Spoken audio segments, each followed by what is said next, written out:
Staying sane in an insane world.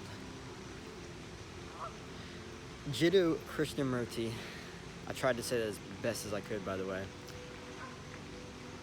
He once said, "It is no measure of health to be well adjusted to a profoundly sick society." I can't think of a more relevant time era to pose that in than now. We live in a very interesting time.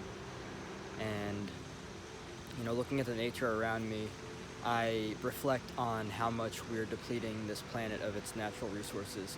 And don't get me wrong, there are beautiful movements that are, helping this planet better itself, restore to its natural order and everything.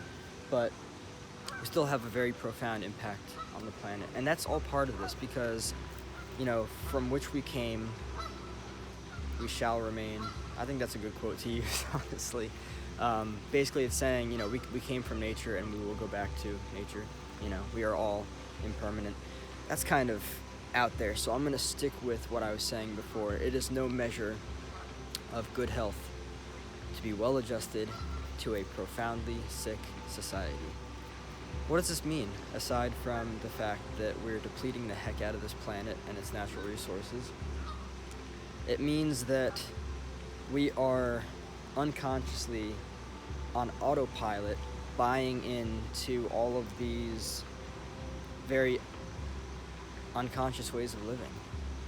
And what it's doing to us is it's throwing us inside of this matrix where we're very unaware of how we're treating ourselves, how we're treating other people and the planet altogether.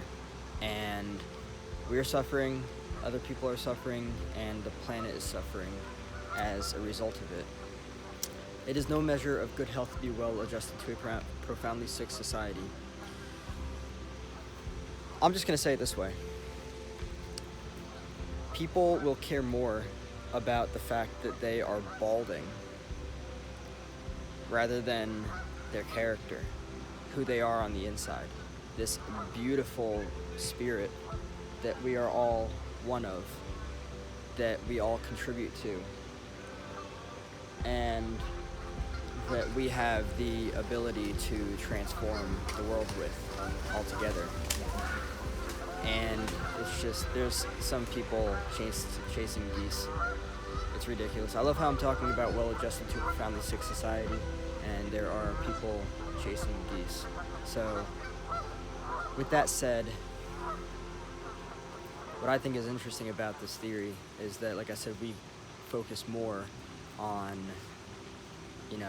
looks and everything rather than what's inside of us and what that means for us and the impact that we have on each other, and how, if we were to utilize that properly, we could see ourselves change the world altogether and make for a better planet, because that's really what we're meant to do. We're meant to realize that we are all one in this world, and that we have the ability to recognize that oneness within all of us and come from a place of unconditionality rather than judgment and labeling and, stressing out over very insignificant stuff, such as, someone who may potentially be losing hair, or somebody whose nose is crooked, or someone who has crooked teeth.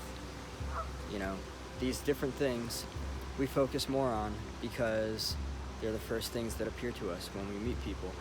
And if we could instead focus on the things that are more relevant, building this beautiful essence of spirit within us, or not even building it, because I don't think that we're meant to build it. I think that we're meant to rediscover it, because, coming here, we've had this tendency to lose sight of who and what we truly are. We're meant to rediscover that essence and pull back the layers and uncover all of the beauty that we consist of, and from there grow all together instead of unconsciously judging each other, which honestly doesn't do anything good for anyone. And